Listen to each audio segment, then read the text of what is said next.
যে কর্নেল মোস্তাফিজুর রহমান, যিনি আগরতলা ষড়যন্ত্র মামলা চলাকালে বঙ্গবন্ধুকে ইন্টারোগেট করেছিল পাকিস্তান আর্মির হয়ে, সেই কর্নেল মোস্তাফিজুর রহমান ছিল স্বরাষ্ট্রমন্ত্রী।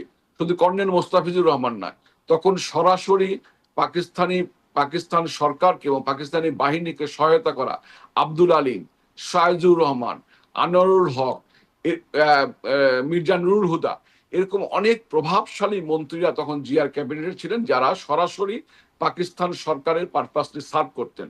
শুধু তাই নয়, তখন বাংলাদেশ সেনাবাহিনীতে যারা প্রত্যাগত অফিসার ছিল তারাই হচ্ছে প্রাধান্য ছিল, তারাই কমান্ডে ছিল। মুক্তিযোদ্ধাদের কোণঠাসা করে প্রত্যাগত অফিসাররা, পাকিস্তান প্রত্যাগত অফিসাররা বাংলাদেশ সেনাবাহিনীকে কমান্ড করত। সেরকম একটি দুর্বিষহ সময়েও বঙ্গবন্ধু কন্যা শেখ হাসিনাকে, তখন তার বয়স ছিল মাত্র 37 বছর, সেই সময়েও তাকে থামিয়ে রাখতে পারেননি।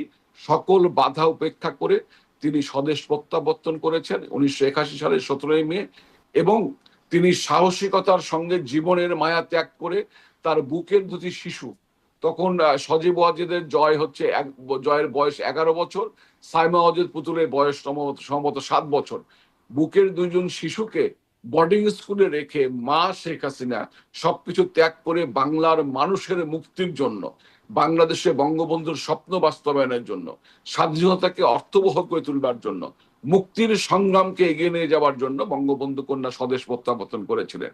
শুধু সেবারই নয়, না, কিন্তু এরপরে বলছেন যে যখন তখন ওয়ান আরো ইলেভেন, তার তখন আরো কঠিন পরিস্থিতি ছিল, তখন তার মাথার উপর মৃত্যুদণ্ড ছিল না, তখন আওয়ামী লীগ নিষিদ্ধ ছিল না, কিন্তু তখন তিনি সেভাবে এসেছিলেন, কিন্তু এখন তার মাথার উপর মৃত্যুদণ্ড এবং আওয়ামী লীগ নিষিদ্ধ। দেখুন, মৃত্যুদণ্ডকে ভয় বঙ্গবন্ধু কন্যা পান না। মৃত্যুদণ্ড বঙ্গবন্ধুর উপরে ছিল। 1968 সালে যখন আগরতলা ষড়যন্ত্র মামলায় বঙ্গবন্ধুকে একদম ফাঁসির কাস্টে ঝোলানো চূড়ান্ত হয়, 69-এ গণঅভ্যুত্থান যখন হয়, তখন আইয়ুব খান গণঅভ্যুত্থানে ভয়ে ভীত হয়ে বঙ্গবন্ধুকে প্যারোলে মুক্তি নিয়ে গোল টেবিল বৈঠকে যাওয়ার জন্য আমন্ত্রণ জানান। পাকিস্তান সরকারের 4জন কেন্দ্রীয় মন্ত্রী এসে বঙ্গবন্ধুর সঙ্গে ঢাকা ক্যান্টনমেন্টে বৈঠক করেন, তাকে বোঝানোর চেষ্টা করেন, সবুর খান সহ 4জন মন্ত্রী, যে তুমি বা আপনি চলো আমরা গোলটেবিল বৈঠকে সমাধান করি। সেই গোলটেবিল বৈঠকে বঙ্গবন্ধু মুক্তি নিয়ে, প্যারোলে মুক্তি নিয়ে যাননি। তিনি জানেন তিনি যদি মুক্তি না নেন তার ফাঁসি হতে পারে।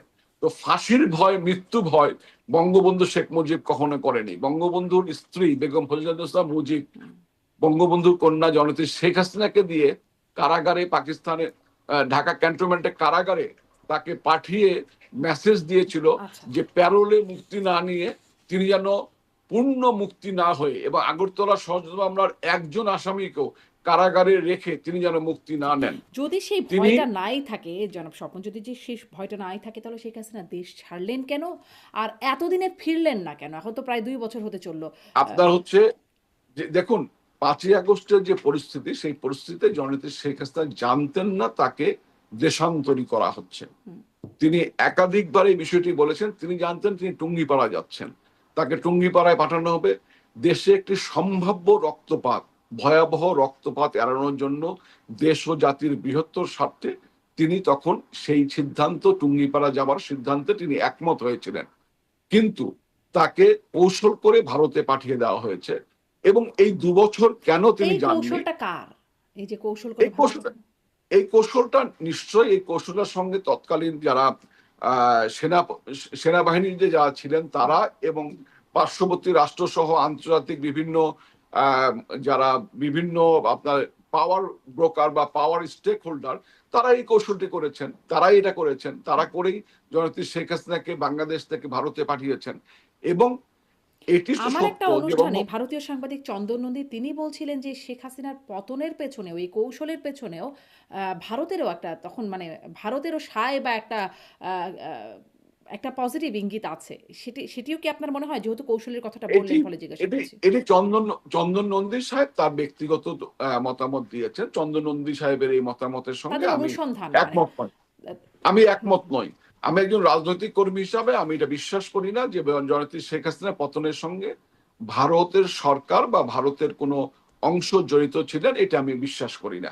এবং এখন পর্যন্ত আমার কাছে এমন কোনো তথ্য নেই যে ভারতের সরকার বা ভারতের কোনো অংশ জননেত্রী শেখ হাসিনার পতনের সঙ্গে বা সরকারকে বেকায়দা ফেলার জন্য কোনো ধরনের ষড়যন্ত্রমূলক কার্যক্রমে অংশগ্রহণ করেছেন এমন কোনো তথ্য রাজনৈতিক কর্মী হিসাবে আমি এখনো পর্যন্ত পাইনি। কারণ 5ই আগস্টের পর থেকে আমি চেষ্টা করেছি যে কেন আমাদের এই সমস্যাগুলো হলো, কেন আমরা এই জায়গাটাই মানে এই ধরনের বিপর্যয়ের মুখোমুখি পড়লাম, আমি আত্মজিজ্ঞাসার জন্য নিজেও চেষ্টা করেছি। এবং সেখানে ভারতের কোনো নেতিবাচক আপনার ভূমিকা আমার কাছে এখনো পর্যন্ত আবিষ্কৃত হয়নি। আচ্ছা। তো যেটি আপনার কথা শুনে বুঝলাম যে এ বছরই তিনি দেশে ফিরবেন। তিনি কি আসলে এখন মানে এই সিদ্ধান্ত, ওই যে আপনি বলছিলেন বিচারহীনতা, কিন্তু বিচারহীনতা সেটা তো অনেক আগে থেকেই চলছে। এখন এসে তিনি এই কথাটা কেন বলছেন? তার আরো একটা মানে অডিও ক্লিপ শুনলাম যে তিনি বলছেন যে জেলখানা রেডি করেন, ফাঁসির মঞ্চ রেডি করেন, আমি আসছি। তিনি আসলে কি জেলে যেতে রাজি, শুনে মানে আসছেন, অবশ্যই ফিরে আসছেন? অবশ্যই, কারণ কারণ কারণ যখন 111 যখন তিনি বাইরে ছিলেন চিকিৎসার জন্য, তার কন্যার কাছে গিয়েছিলেন, যখন ফিরবেন তখনও তো তার বিরুদ্ধে 3 কোটি টাকার ঘুষের মামলা দেওয়া হলো, বিভিন্ন ধরনের মামলা দেওয়া হলো, এবং তাকে বলা হলো তিনি যেন দেশে না আসেন, দেশে আসলে তাকে গ্রেফতার করা হবে। আপনার মনে আছে ব্যারিস্টার মইনুল হোসেনের কথা, তোফাজ্জল হোসেন মানিক মিয়ার সন্তান ব্যারিস্টার মইনুল হোসেন, এবং ব্যারিস্টার মইনুল হোসেন পারিবারিকভাবে বঙ্গবন্ধু পরিবারের সঙ্গে, মইনুল হোসেন আনোয়ার হোসেনদের আগে থেকে জানাশোনা আছে। তোফাজ্জল হোসেন মানিক মিয়া বঙ্গবন্ধুর খুবই সজ্জন ছিলেন, বঙ্গবন্ধুর খুব কাছের মানুষ ছিলেন। তো সুতরাং তখনও তো ব্যারিস্টার মইনুল হোসেনরা বঙ্গবন্ধু কন্যাকে দেশে না আসবার জন্য অনুরোধ করেছিলেন যে আসলে গ্রেফতার করা হবে। এবং তখন বিভিন্ন এয়ারলাইন্সকে নিষেধ করা হয়েছিল, বঙ্গবন্ধু কন্যাকে বহন করলে সেই এয়ারলাইন্সকে বাংলাদেশে ল্যান্ড করতে দেওয়া হবে না। তিনি জানতেন তিনি গ্রেফতার হবেন, তিনি জানতেন তার জীবনের শঙ্কা রয়েছে, এরপরেও তো তিনি বাংলার মানুষের স্বার্থে, দেশের স্বার্থে, দলের স্বার্থে তিনি দেশে এসেছেন এবং কারাবরণ করেছেন। কারাবরণ তো জননেত্রী শেখ হাসিনার জীবন নতুন কিছু নয়।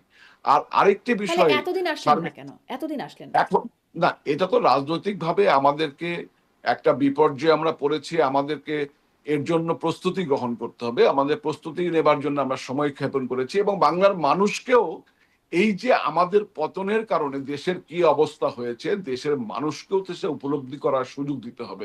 অনেকেই প্রত্যাশা করছেন হয়তোবা যে নতুন তো কিছু হোক, তাদের একটি সাথে কি শক্ত। আওয়ামী লীগের কোনো পেছনের, আপনি বলছেন রাজনীতিতে সব সামনে হয় না, পেছনেও হয়, তো এই বাঘা বাঘা সিনিয়র নেতারা যারা মূল্যায়িত হননি সঠিকভাবে বলে আপনি বলছেন, তাদের সাথে কি এখন পেছনে আওয়ামী লীগের কোনো যোগাযোগ চলছে?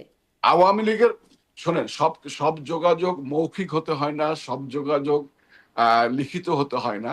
রাজনীতির টেলিপ্যাথির যোগাযোগও অনেক আছে, রাজনীতি অনেক সমীকরণ আছে। হুম, হুম। সেই সমীকরণগুলো আপনাকে অনুধাবন করতে হবে। বাংলাদেশ এখন অপেক্ষা করছে জননেত্রী শেখ হাসিনার প্রত্যাবর্তনের জন্য, এবং বঙ্গবন্ধুর কন্যা মাথা উঁচু করে বীরের বেশে জননন্দিত ভাবেই বাংলাদেশে প্রত্যাবর্তন করবে। দরকার হলে তিনি কারাগারে যাবেন, দরকার হলে ফাঁসির মঞ্চে যাবেন। তিনি বলেছেন ফাঁসির মঞ্চ রেডি করুন, আমি আসছি।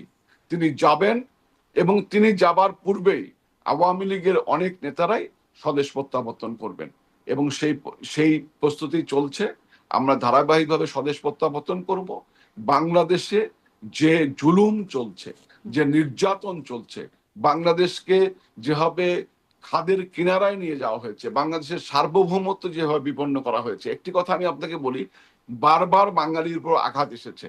বাঙালি কিছুদিনের জন্য সেই আঘাতপ্রাপ্ত হয়ে দমন হয়ে বা দমিত হয়ে থেকেছে, কিন্তু বেশি দিন বাঙালিকে দমন করে রাখতে কেউ পারেনি। এই যে আপনি সাতই বলছেন, মার্চে 7ই মার্চে বঙ্গবন্ধু শেখ মুজিব যে ভাষণ দিয়েছিলেন, আর দাবায় রাখবার পারবে না, ইনশাল্লাহ বাঙালিকে দীর্ঘদিন কেউই দাবিয়ে রাখতে পারবে না। বাঙালি স্বমহিমায় তার স্বাতন্ত্র অবস্থান থেকে আবার ঘুরে দাঁড়াবে, বঙ্গবন্ধু কন্যার নেতৃত্বেই ঘুরে দাঁড়াবে।